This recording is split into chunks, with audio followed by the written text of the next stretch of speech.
This program is for discussion purpose only. Business Plus TV or any of our anchor does not bear any responsibility or liability towards the content.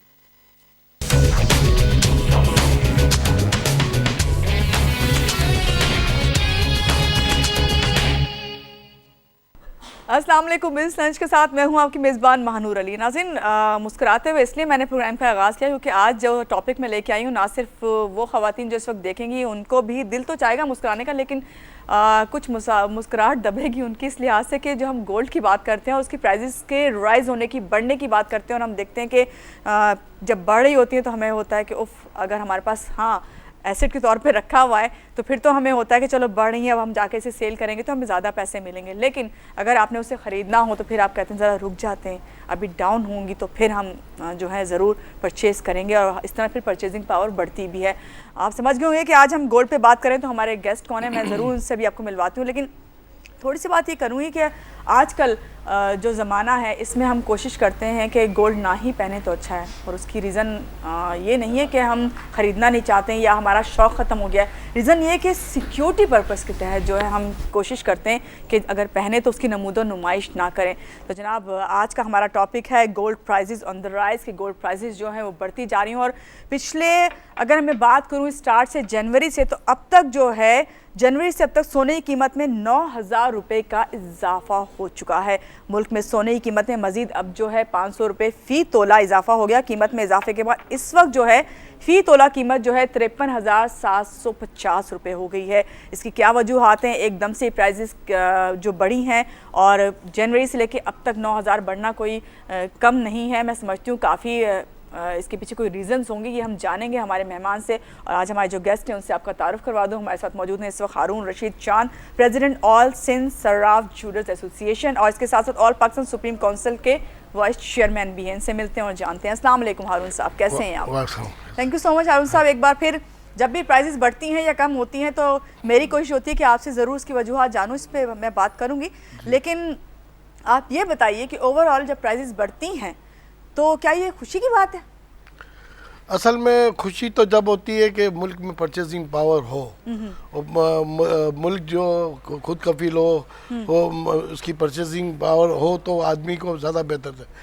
आजकल तो Asia में सबसे सस्ता जो है पाकिस्तान में, जो पाकिस्तान है, जो यहाँ पे 1,500 रुपये दुबई से कम कीमत हो रही है।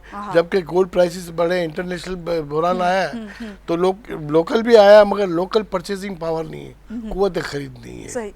तो इस लिहाज से आपका कहना ये कि पाकिस्तान में अभी भी सस्ता है, अगर आपने इसे वाकई इस्तेमाल करना, इससे फ़ायदा उठाना है तो उसे लें और बाहर जाके फिर आप इसको जाके, जिस तरह हम कहते थे कि दुबई या सऊदीया से हम जाके जब गोल्ड लेके आते थे कि भाई सस्ता वहाँ मिलेगा और यहाँ आके उसको आप सेल भी करें, और ये भी होता था कि भाई प्योर होगा। हाँ, पहले लोग नहीं, पहले लोग शादी ब्याहों में जो दुबई और सऊदी अरब वगैरह में शॉपिंग करते थे कि पाकिस्तान से रेट वहाँ बड़े होते थे। अब पाकिस्तान उनसे सस्ता है।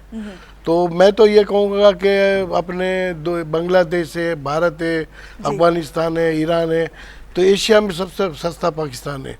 मगर हमारे यहाँ स्ट्रीट क्राइम की वजह से और जो सूरत की वजह से लोग आ नहीं रहे, वरना तो पाकिस्तान में सोना पैदा नहीं होता है।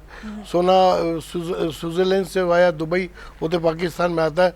मगर यहाँ पे आज 1,500 रुपये, पिछले दिनों 2,400-2,700 रुपये कम था। अब जब प्रॉपर्टी पे जब टैक्सेस आया उसके बाद तो इसके बाद ये गोल्ड में लोगों ने इन्वेस्टमेंट की, तो अब ये अंडर कोस्ट जो घट के वो 1,500 हो गया। अच्छा हारून साहब, बढ़ने की और क्या वजूहत है? प्रॉपर्टी का तो आपने एक जिक्र किया कि इसकी जब फिक्स हो गई और टैक्सेस कम जो मसला था, ये अभी पिछले 2 दिन में इसको सेटल कर लिया गया है, तो अब जो है क्या एक रीज़न ये और क्या वजूहत हैं कि हमने जब ये जिक्र किया कि जनवरी से लेके अब तक जो है 9,000 इसके बड़े हैं? असल में जो इंग्लैंड जो है ये यूरोप से अलग हुआ है, तो यूरो नीचे आया ब्रेक्सिट की वजह, तो इसकी वजह से हुआ। अब वो अमेरिकन डॉलर जो है वो नीचे आ रहा है क्योंकि अपने बैंक इंटरेस्ट रेट बढ़ा नहीं रहा है, तो लोग जो सरमायाकारी है गोल्ड में कर रहे हैं। अच्छा, वो उसकी डॉलर भी नीचे आ रहा है, उसका स्टॉक भी नीचे आ रहा है। पूरा यूरोप क्राइसिस में है, पूरा अमेरिका क्राइसिस में है। तो इंटरनेशनल जब क्राइसिस आती है, तो जब करेंसी नीचे आती है, यूरो डॉलर नीचे आता है, तो गोल्ड प्राइसिस बढ़ती है। तो इंटरनेशनल प्राइसिस इतनी तेज़ी से बढ़ी है, उसका असर पाकिस्तान पे भी पड़ा है, उतना नहीं पड़ा है जितना पड़ना चाहिए। इस वक्त जब समझ लो 55,000 से ज़्यादा होना चाहिए मार्केट में, मगर अभी क्योंकि अगर आप बाहर से अगर लेके आते हैं दुबई से, सऊदी अरब से 9 पीस, तो वो 55,000 से ज़्यादा पड़ेगा। तो बैक टू पवेलियन यहाँ से आप वहाँ ले जाओगे तो आपको बेनिफिट मिलेगा। तो ये सिलसिला है कि लोग जो है वो कोशिश करते हैं कि वो यहाँ से बाहर ले जाएं, कुछ फ़ायदा हो। सही। अच्छा हारून साहब, ये कोशिश जो है ये तो वो लोग करते होंगे जिनके पास अच्छा खासा सरमाया है, जिनके पास एक्स्ट्रा है, वो करते होंगे कोशिश। लेकिन हम जब आपसे बात करते हैं, मैंने अपने पिछले प्रोग्राम में भी आपसे बात कई बार की है कि एक तो लोग सिक्योरिटी पर्पज़ की वजह से नहीं ख़रीदते, भाई डरते हैं कि अगर ख़रीद भी लिया तो क्या फ़ायदा, वो आपकी ड्रॉज में पड़ा रहेगा या आप उसे सेफ़ में रखेंगे और पहनेंगे तो क्या पता खुदा न खास्ता आप जा रहे हैं किसी वक्त भी स्नैचिंग हो जाए, कोई हादसा पेश आ जाए, इसकी वजह से बहुत से मसले मसाइल हैं। लेकिन दूसरी बात यह है कि परचेजिंग पावर नहीं है, आप हमेशा ये बात बताते हैं। अब क्या जब लो प्राइस हुई थी, क्या उस वक्त लोगों ने ख़रीदना शुरू किया था, उस वक्त परचेजिंग पावर बढ़ी थी, या आप क्या कहेंगे कि नहीं अभी नहीं, जब लो प्राइसेस देखी ही नहीं गई? लो प्राइसेस हुई ना, तो हर आदमी चढ़ते सूरज को सलाम करता है। जब प्राइसेस नीचे आती है तो फिर वो मीडिया, प्रिंट मीडिया और लोग, स्टेटमेंट देने वाले लोग गोल्ड को बोले 3 फिगर में आ जाएगा इंटरनेशनल, यानी $1,000 से भी नीचे आ जाएगा। 3 फिगर से मतलब 999 पे आ जाएगा। तो सब ये बड़े बड़े तजर्बे कह रहे थे कि ये 3 फिगर में आएगा। वाइड में इंतजार भी इसी का कर रहे थे। इसी का वाइड में आदमी था कि मेरा 3 फिगर में ये आएगा नहीं। ये कुदरती बात है कि मैं कुछ सटा नहीं करता हूँ, मगर मेरा दिल गवाह कर रहा था कि ये 3 फिगर में नहीं आएगा, और वाकई में वो 3 फिगर में नहीं आया, और वो इस तरह आस्ते आस्ते फिर वो जंप की तरफ गया। तो लोग समझते हैं कि गोल्ड प्राइस, सिल्वर प्राइस नीचे आएगी, तो इसलिए लोग इसमें सरमायाकारी कम करने लगे। और इसके बाद जो हमारे मुल्क के अंदर एक सिस्टम लगा विल होल्डिंग टैक्स का, जो वो बैंकों का करप्ट हो गई बिल्कुल लोगों ने अपना पैसे निकाल लिया। अब लोग कैश रखे तो क्या करें? गोल्ड में इनको मंदी लग रही थी, गोल्ड में लोग इंटरेस्ट नहीं ले रहे थे। एक वाइड प्रॉपर्टी थी कि वो दिन ब दिन प्रॉपर्टी, वो प्रॉपर्टी इस तरह आप सोच भी नहीं सकते कि मैं ये माफिया लग गई कि हर आदमी गोल्ड में। आपको पता है कि वो असल प्राइस से डबल से भी ज्यादा थी। जी हाँ, अब वो प्रॉपर्टी में लग गए। अब प्रॉपर्टी पे वो टैक्स वाला मसला हुआ, वो हल हुआ। अभी भी 20% तो मेरे घर नीचे आया, अभी भी 5-10% नीचे आया। तो अब थोड़ा सा जहाँ पे आदमी झुका होता है, अब देखा गोल्ड में, तो हमने तो स्टेटमेंट भी दिया, अखबारों में भी दिया कि इस वक्त 1500 रुपये दुबई से नीचे अंडर कॉस्ट है। तो इन्वेस्ट करने की जगह यही है। देखिए ना, अगर 1500 रुपये तो ऑटोमेटिक इंटरनेशनल मार्केट से आपको नीचे मिल रही हारून साहब इस वक्त टिप्स दे रहे हैं इन्वेस्टर्स को कि अगर वो इन्वेस्ट करना चाहते हैं तो ये सबसे बेस्ट टाइम है। और ये आप थोड़ा अंदाजन बता सकते हैं कितने अरसे तक ये स्टेबल अभी रहेगी, आप समझते हैं मजीद? देखिए अभी तो फिलहाल तो मुझे तो यही लग रहा है कि सूरत हाल वहाँ अच्छी नहीं है, यूरोप की और अमेरिका की। मुझे तेज़ी नज़र आ रही है कि ये 1300 को चल रही है, 1400 को टच करेगी, समझे, और वक्ती तौर से $5-50 नीचे आएगी। मगर आगे दुनिया के हालात अभी बेहतर नज़र नहीं आ रहे हैं। और वाहिद ये सरमाया गोल्ड है, वो है कि वो डिपेंड करता है। देखिए करेंसी जो है ना, वो आखिर कागज़ है, गोल्ड इज गोल्ड है। जैसे पहले यूनान के दौर में लोग सिक्का के तौर पे इस्तेमाल करते थे, यही वक्त आ जाएगा लोग अब जैसे बोलते मेरे पास इतने बॉन्ड है, इतने ये है, अब लोग बोलेंगे मेरे पास इतना किलो गोल्ड है, तो इसके गोल्ड से काम होगा। ये आगे जाके ये मैं आपको बता दूं, ये गोल्ड से काम होगा, गोल्ड प्राइसेस ऊपर जाएगी। अब ये वक्ती तौर से थोड़ी सी नीचे आ जाए $5-50, वो कह नहीं सकते। मगर देखिए अब अमेरिका वक्ती मैकअप किया हुआ है डॉलर को, वो अपने बैंक इंटरेस्ट रेट बढ़ा नहीं रहा है, ये सर्विसेज दे रहा नहीं रहा है, हर दफ़ा वो बाने करता है, उसका डेटा अच्छा नहीं आ रहा है, समझे। ये अभी स्कॉटलैंड भी सुनने में आ रहा है कि वो भी यूरो से अलग हो जाएगा, तो और मज़ीद क्राइसिस आएगी। तो जब क्राइसिस आएगी तो गोल्ड प्राइसेस ऊपर जाएगी। तो जाहिर है कि वो इंटरनेशनल बढ़ेगा तो मुकामी मार्केट बढ़ेगा। अब मुश्किल ये है कि हमारे सर पाकिस्तान दुनिया में पाकिस्तान एक ऐसा शहर है जहाँ खासतौर पे ज़्यादा कराची वो हब है, मगर वहाँ अगर हुकूमत ने बड़े बड़े टेररिस्ट की तरफ उसकी तरफ तो उन्होंने किया, मगर ये स्ट्रीट क्राइम की तरफ अभी तक कंट्रोल नहीं किया। और जब तक स्ट्रीट क्राइम की तरफ तवज्जो नहीं होगी, अगर परचेजिंग पावर भी है तो फिर भी लोग जो है परचेज नहीं करेंगे क्योंकि वो डरते रहेंगे। चलें, आपसे मैंने बढ़ने की वजूहात तो पूछी, ये मुझे बताइए हारून साहब, ये लो कब से थी, कितने अरसे तक लो रहीं, और लो होने की सबसे बड़ी वजह क्या थी, ख़ास तौर से अगर हम इधर बात करें अपने? देखिए असल में 2-3 साल 2014 समझ लें उस वक्त तक वो लो हो गई थी, और इससे पहले तो 63,500 रुपए तक पहुंच गया था। और अगर चांदी अभी अंदाजा करें तो वो 63,000 और कहाँ अभी 53, तो उससे तो अभी करें तो अभी भी बहुत उस वक्त परचेजिंग थी। उस वक्त अपने बांग्लादेश, अपने श्रीलंका ने भी, इंडिया ने भी, चाइना ने भी बाइंड किया था गोल्ड। लोग पता है क्या सोचते हैं, जिस तरह वो बढ़ी थी ना 63 जो आप बता रहे हैं, लोग सोचते हो सकता है इससे भी ज्यादा, इसलिए लोग उसे एसेट के तौर पे खरीदते हैं, आगे जाके इससे फायदा उठाएंगे। मगर बाद में ये हुआ कि फिर उससे ब्लो होती चली गई। आज वो लोग इंतजार कर रहे हैं कब दोबारा 63 या 64 पे हो तो जाके उसको आप गोल्ड को जो है उससे फायदा उठाएं या उसे सेल करें। ठीक है, अभी 63 तो अभी थोड़ी सी देर लगेगी उसको तो पहुंचने में, अभी ऐसे हालात नहीं है। वो तो बहुत मुश्किल वो है। एक ऐसा वो क्या था कि जो वो देखें, मैं एक बताऊं कि ये एक इंटरनेशनल एक यहूदी लॉबी है। समझे, ये कभी क्रूड ऑयल पे आती है, कभी गोल्ड पे आती है, कभी प्रॉपर्टी पे आती है, कभी करेंसी पे आती है, कभी स्टॉक पे आती है। ये दुनिया में एक सट्टे के तौर से एक चीज़ को ले आता है। जब स्टॉक बढ़ना आता है तो स्टॉक बढ़ता ही जा रहा है, फिर अचानक वो एकदम बैठ जाता है। कभी करेंसी पे आता है, वो अपने दुनिया में वो लोगों को सट्टा करके 25% प्रॉफिट करके वो अलग हो जाता है। और इस तरह ये तो एक दुनिया का सेलर है, कभी गोल्ड की तरफ कभी, तो वो वजह ये थी कि वो कोई दुनिया की और कोई वजह नहीं थी। वजह यही थी कि लाओ तो चाइना भी बाइंड करने लग गया, और इंडिया ने भी किया, श्रीलंका ने भी किया, बढ़ गया है, उसकी वजह से प्राइसेस बढ़ गया। और वो तो लोग कर रहे थे सरमायाकारी, मुल्क भी कर रहे थे सरमायाकारी। उसमें एकदम ऐसे लग रहा था कि 75 हो जाएगी, मगर वो घर ये बात होती थी कि अगर पैसा है तो गोल्ड ले लो। हाँ, फिर वो इतनी मंदी आई कि लोगों को ये लगा कि इंटरनेशनल मार्केट जो है 3 फिगर्स में आएगी, बिल्कुल 3 फिगर्स में, जो 50,000 से भी नीचे हो जाएगी, तो 40,000 से भी नीचे हो जाएगी। मगर मुझे ये लग नहीं रहा था, क्योंकि आखिर गोल्ड है, फिर निकालते वक्त इसके ऊपर इतना खर्चा भी आता है आदमी को, तो वो इतना नीचे नहीं आ सकती। तो अब जैसे कि हमारे मुल्क में तो परचेजिंग पावर नहीं है, कुव्वत खरीद नहीं है, तो इसकी वजह से जो है वो हो रहा है। अभी आप ये गोल्ड की बात मैं नहीं कर रहा हूँ, आप रमज़ान से लेके अभी तक आप जनरल ट्रेड की मैं बात कर रहा हूँ कि आप तारी रोड, सदर में, हर जगह पे आप या पूरे पाकिस्तान में जाएं, sale sale sale sale sale, चाहे वो जेन्युइन सेल थी या नॉन जेन्युइन सेल थी, हर तरफ अभी भी ये है। जब तक अभी आप ईद उल फितर गुजरी है, अभी आप ईद उल अज़हा पे आएंगे, जब तक सेल का सीजन चलता रहेगा।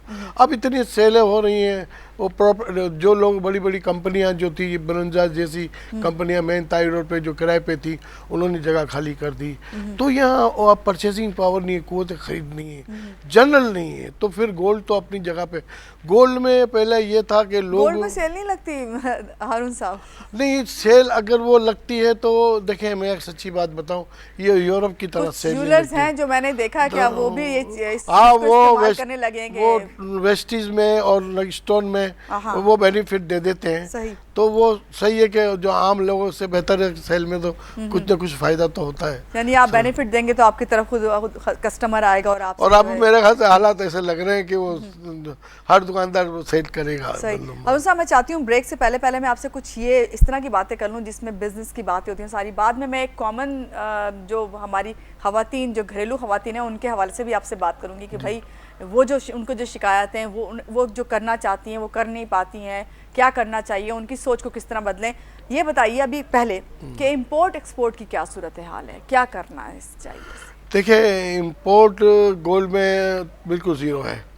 इंपोर्ट क्यों नहीं है कि अंडर कॉस्ट है। सही। कौन आदमी है जो बाहर से मंगाएगा, वो टैक्स भी देगा और यहाँ कम कीमत में बेचेगा, तो ज़ीरो है। एक्सपोर्ट अलबत्ता हमारी बढ़ी है, क्योंकि एक्सपोर्ट में हमारे माल जा रहा है, मगर पहले जो निस्बत 3-4 साल 5 साल से जो हमारी एक्सपोर्ट इंडिया से 50% नीचे थी, मगर बहुत अच्छी थी। अब बिल्कुल नीचे आ गई, क्योंकि हमारी पॉलिसी बहुत अच्छी थी। उसमें कुछ गैर सेक्टर के लोग उसका नाजायज फ़ायदा उठाया। इससे हुकूमत ने, इसाक डार ने इस एसआरओ को उसको मुअत्तल कर दिया। फिर इसने सख्त एसआरओ, अब जो एसआरओ ऐसा है कि उससे एक्सपोर्ट आदमी को बहुत मुश्किल हो गई है। अलबत्ता हुकूमत को हमसे बैठ के बात करना चाहिए कि हम गैर लोग सेक्टर के ना आए, इस स्टेट को फ़ायदा पहुँचे, हमारी इंपोर्ट एक्सपोर्ट बढ़े। इंडिया में ये हो रहा है काम, इंडिया आज कितनी तरक्की कर रहे हैं। अब हमारे मुल्क में अगर एक्सपोर्ट बढ़ेगी तो मुल्क को तरक्की होगी, इंडस्ट्रियाँ लगेगी। अब इसको एक सनत का दर्जा था, वो ख़त्म हो गई। अब आस्ते आस्ते लोग जो है वो गोल्ड की ज्वेलरी जो बनाते बनाते सिल्वर पे आ गए, और लोग इमिटेशन की, चाइना की, इंडिया की डिमांड बहुत बढ़ गई है, क्योंकि हमारे यहाँ स्ट्रीट क्राइम जो इतना है। और आपने ये कहा शादी, मैं तो ये कह रहा हूँ कि ब्यूटी पार्लर में लोग सजने जाती थी तो वो भी महफूज नहीं, वहाँ भी लूट गई हैं। सही। तो हुकूमत को इस तरह, शादियों को तो अब भूल ही जाएं। शादियों में तो अब सब जो है आर्टिफिशियल ज्वेलरी को तरजीह दी जाती है, और सबसे बड़ी बात वो एक तो खूबसूरत बहुत लगती है, दूसरे आप सेफ हैं, आपको डर नहीं लगता। पहले तो सुना जाता था इस घर में शादी और वहीं पर डाका पड़ता था, ये होता था। नहीं, वो तो अब ऐसा सूरत हाल नहीं रही। अब आप इसलिए सेफ है, सिक्योर है कि आपके पास आर्टिफिशियल ज्वेलरी है, और उससे आप ना सिर्फ ये कि आपको मैचिंग की मिलती है, बल्कि आपको उसमें इतना खर्च भी नहीं करना पड़ता, ना डर लगता आप कहीं पे भी उसे डाल दें। आप एक रिंग भी अगर आपकी गोल्ड की होती है ना, हारून साहब, इससे आप एग्री करेंगे, आप अगर आप रख दें और भूल जाएं, उसके बाद आपका जहन सिर्फ उसी में अटका रहता है।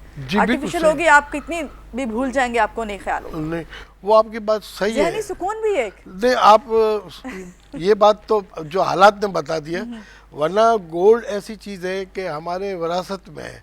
इंडिया से हमारी विरासत में कि माँ जब शादी होती है तो अपने के लिए टॉप्स, अंगूठी, लॉकेट सेट, चूड़ियाँ बनाती है, और जब वो शादी होती है, बच्चे के क्या होती है, फीस का ज़हन ये होता है कि मेरे बच्चे बड़े हो जाएंगे। तो ये आज वही गोल्ड जो है लोगों के पास जो है वो क्या भाव था, आज क्या हो गया। लोगों को जब इमरजेंसी जरूरत पड़ी है, वो इमिटेशन ज्वेलरी, उसका रिटर्न कुछ नहीं है, बैंक और चीज़ों का रिटर्न नहीं है, मोबाइल बड़े से बड़ा ले लो उसका रिटर्न नहीं है। गोल्ड प्राइस ऐसी है कि दिन ब दिन गोल्ड आज कहाँ 100 रुपये से नीचे था, और आज 55,000 को टच, 63,000 को टच कर गया। अभी 53, 53, 54 चल रहा है। अभी भी देखा है तो 10,000 बिलो है उससे। अगर किसी ने परचेज करना है तो परचेज करें, वरना ऐसा ना हो कि आगे से आगे प्राइसेस बढ़े। हारून साहब, इस पे मजीद बात करते हैं। इन्वेस्टर गोल्ड में इन्वेस्ट कर रहा है या नहीं, और कर नहीं रहा, तो आपने अभी उसे कहा भी है कि अगर इन्वेस्ट करना चाहते हैं तो गोल्ड में करें। लेकिन वैसे ओवरऑल पूछूंगी कि क्या पाकिस्तान में सूरत हाल है अब, जबकि प्राइजेस जो है 53 से लेकर आप कहते हैं 55 तक भी जा सकती हैं आगे आने वाले दिनों में। यहाँ लेते हैं एक छोटी सी ब्रेक के बाद फिर वापस आते हैं। आप हमारे साथ रहिए।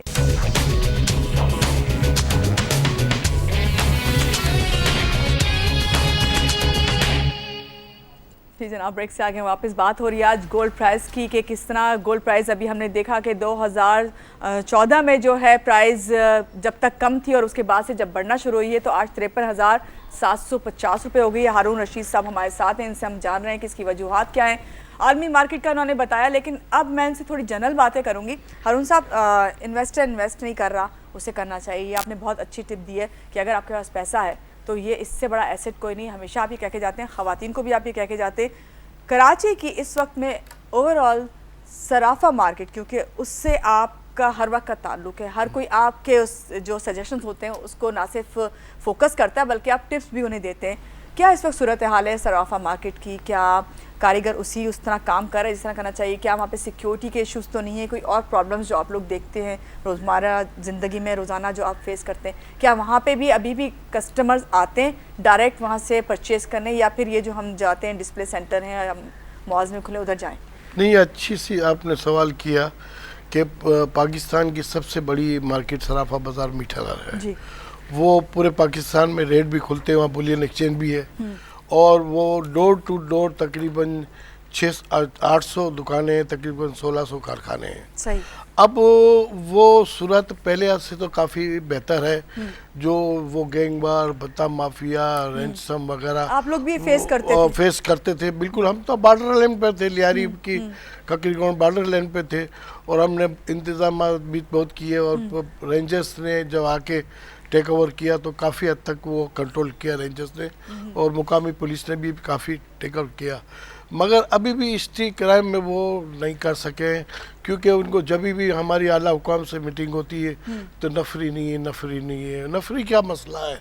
अब इससे कि मीडिया, प्रिंट मीडिया में इतनी रिपोर्ट चली गई, वो खबर चली कि मीठादर एक अगर वहाँ कोने पे गोली चली है, तो वो बोले खबर जब पट्टी चलती है तो वो लोग खौफसरा से लोग जो खौफसदा तो उस तरफ नहीं जाते हैं। अब जाके हमारा वहाँ, मैं वहाँ का प्रेसिडेंट भी हूँ, मेरा डेली आना जाना है। उस वक्त भी हालात ख़राब थे तो आना जाना था, अब तो माशाल्लाह काफ़ी हालात बेहतर हो गए। मगर आपके चैनल के थ्रू मैं हुकूमत पाकिस्तान को और सूबाई हुकूमत को, वज़ीर आला को कहूँगा कि आप अपने ये इसकी नफरी को पाकिस्तान में, पूरे कराची में खास तौर पे नफरी बनाएं। अब जो नफरी आपके पास है वो वीवीआईपी के लिए लग गई हैं, प्रोटोकॉल के लिए लग गई हैं, बैंकों में लग गई हैं। अब बैंकों के में जब वो अपने अच्छा, बड़े मजे की बात ये हारून साहब बिल्कुल सही कह रहे हैं, सिक्योरिटी हो और उसे बढ़ाना चाहिए, लेकिन हमने तो अब बैंकों को इस तरह लूटते देखा है, और सिक्योरिटी गार्ड को सबसे पहले पकड़ते हैं और उसको लेके, तो लोग वाकई आप सही कह रहे हैं, जब खबर आती है कहीं मीडिया पे आती है, अखबार में आती है, तो अगर लोग आ भी रहे होते हैं उस सराफा मार्केट की तरफ तो वो डर जाते हैं। लोग चाहते हैं कि जो किसी मॉल में या कहीं अंदर कहीं शॉप हो वहीं से वो परचेज करें और किसी को पता ना चले, और इस तरह वो गोल्ड लेकर जाएं। या आप सही करें कि पहले जिस तरह डिस्प्ले सेंटर हुआ करते थे, या आप मार्केट में जाके लेते थे चीज़ें, और आप घंटों आप एक ज्वेलर के पास टाइम गुजारते थे कि उसे अपना डिज़ाइन बताना, आपने बाकायदा बताना होता है कौन सा स्टोन, आप समझते भी थे इस चीज़ को। अब लोग मेरा नहीं ख्याल कि इतनी तवज्जो देते हैं, या आप आते हैं इतना टाइम देते हैं। नहीं, सही आप कह रही हैं। अब जैसे कि मेरे आज ग्राहक दुकान पे आते हुए डरता है और निकलते हुए देखता है, कोई अगर आदमी निकलता है बाहर दुकान से बाहर तो वो एकदम खौफजदा हो जाती है। तो एक मेरी ग्राहक थी, उसको मैं बाहर देता था, वो एक जूतों की दुकान पे देता था, तो इत्तेफाक से उसने बोला कि आप वहाँ वहीं मुझे दिया करें, अपनी ज्वेलर्स की दुकान पे मैं नहीं आऊँगी। तो इतना खौफजदा, आप बताइए जब मुल्क के अंदर दुकानों में ये खौफ लोगों को हो जाएगा, ये ज़हन में खौफ हटेगा नहीं, तो कैसी परचेसिंग आएगी, कैसे कारोबार होगा, किस तरह होगा? तो ये तो हम तो जिहाद कर रहे हैं। तो हारून साहब, अभी तो शादी का सीज़न चल रहा है और हर जगह हम देख रहे हैं शादियाँ हो रही हैं, तो क्या परचेजिंग पावर ना होते हुए भी लोग, जाहिर बात है शादी एक ऐसा मौका होता है जिसपे लाजमन अगर चले 4 नहीं तो 2 तो सेट ज़रूर बनवाते हैं, तो क्या सूरत हाल है? आ रहे हैं लोग शादी सीजन की वजह से? बिल्कुल सही कहा कि एक वक्त था कि औरत जो है ना जेवर से लदी हुई होती थी, मावियों का अलग बड़ा था। अच्छा लगता था अगर आपने कोई चीज़ बनवाई है तो आप बाकायदा अपनी फ्रेंड्स में पहन के जाते थे, या आप निकलते थे बाहर पहन के। अब अगर बनवाई भी है तो उसे लॉकर में रख दिया जाता है। और आजकल की नई जनरेशन जो बच्चियां हैं वो लाइट वेट पहनती हैं, और वो पहले वो चमक वाला जेवर पहनती थी। आजकल की बच्चियां जो हैं वो डल पहनती हैं, और कंप्यूटर पे अपना डिज़ाइन निकाल के अपना जो सूट होता है उससे मैचिंग का बनाती हैं, और बनता है, अच्छा भी लगता है, समझे। मगर वो एक मायूं का अलग था, वलीमे का अलग था।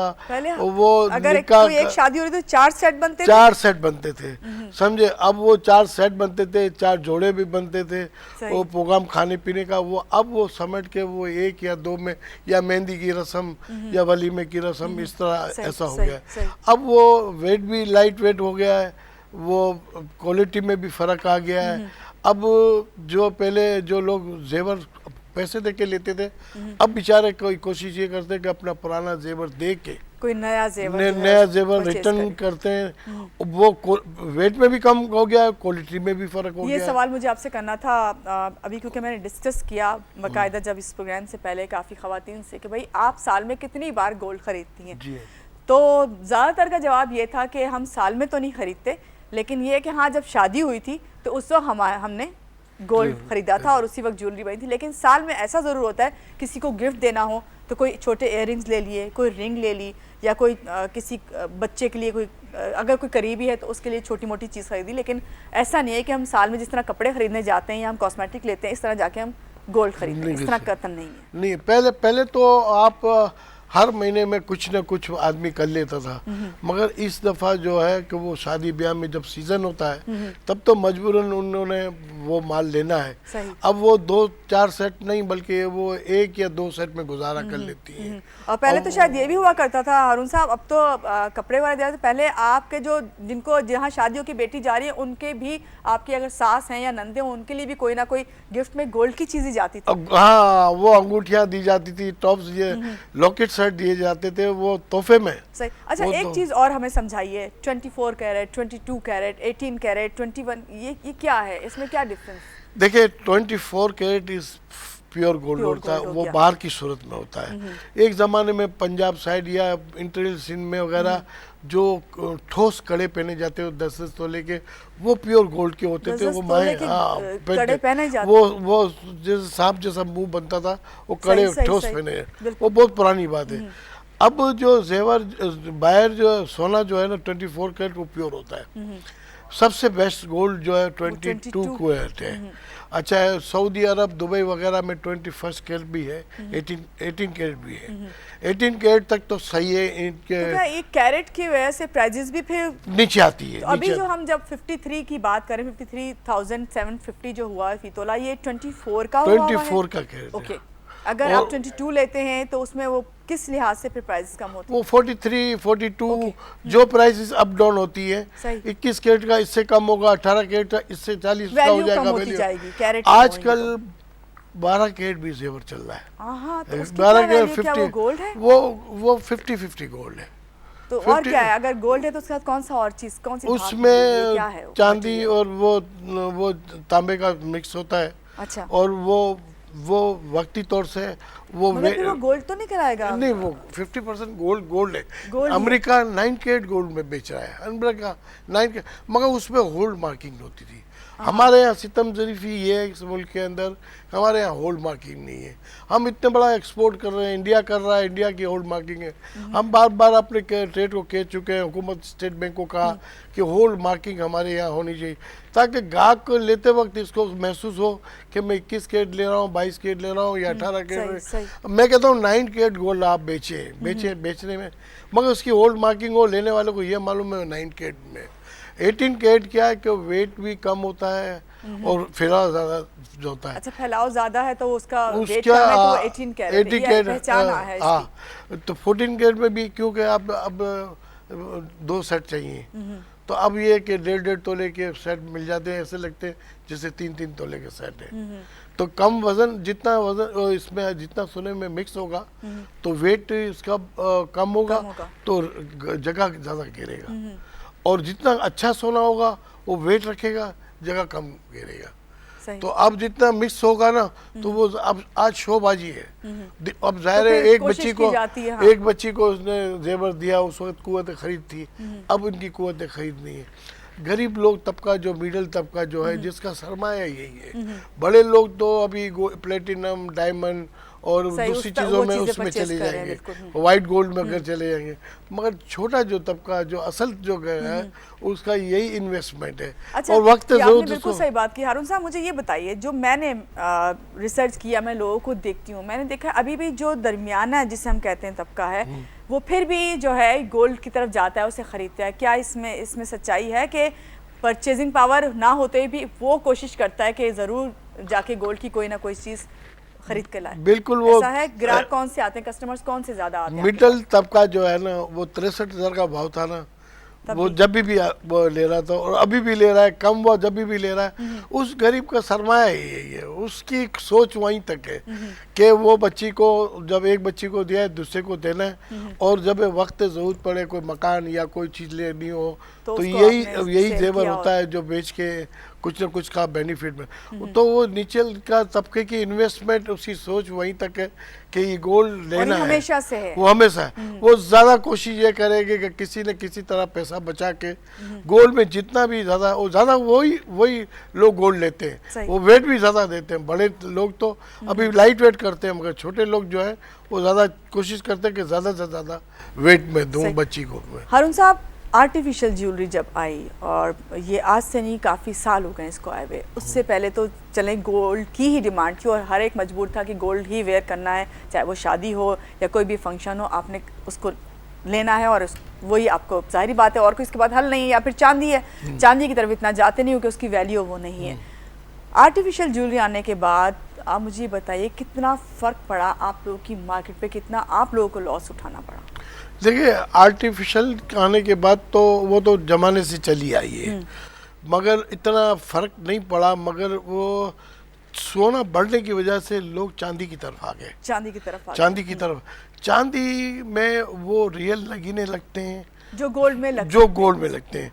जो गोल्ड की बनवाई है वही चांदी की बनवाई, और वो बिल्कुल सेम गोल्ड की तरह लगती है, समझे। अब आर्टिफिशियल का रिटर्न कुछ नहीं है, आर्टिफिशियल का रिटर्न कुछ नहीं है। वो पॉलिश करने जाएंगे तो वो जबकि मेकिंग आपने वही दी हुई वही होगी जो दी गोल्ड है। की आप देते हाँ, हैं, उसी तो तरह अभी stones की सोने की जगह आप चांदी के जेवरात पे भी अगर डिपेंड करते हैं तो इसकी रिटर्न वैल्यू है, वो आप जब देंगे तो वो चांदी से ज़्यादा तो कीमत। आप ये इस वक्त मशवरा दे रहे हैं उन खवातीन को जो आर्टिफिशियल वेयर करती हैं, शादी में बनवाती हैं, बेहतर है कि चांदी का बिल्कुल उस तरह का बनवाएं ताकि कल अगर आप उसको रिटर्न भी करें तो आपको उसमें नुकसान ना हो। नुकसान ना आर्टिफिशियल तो हो। टोटली नुकसान है। और इसका आपको बेनिफिट है। देखिए ना, वो आखिर कुछ भी रियल तो चीज़ है ना, आखिर चांदी तो चांदी है ना। देखो, सोना दुनिया की किसी चीज़ में नहीं लगता, सही। चांदी से दुनिया में बहुत सारी चीज़ों में, एक्सरे में, मशीन में, टेक्नोलॉजी में, हर जगह चांदी इस्तेमाल होती है। सही। और एक वक्त आएगा चांदी दवा के लिए नहीं मिलेगी, क्योंकि चांदी हर जगह लगती है। सही। गोल्ड इतना नहीं लगता, प्लेटिनम लगता है। इसकी इतनी वैल्यू है लेकिन इसकी प्राइस वैल्यू इतनी आज तक नहीं है।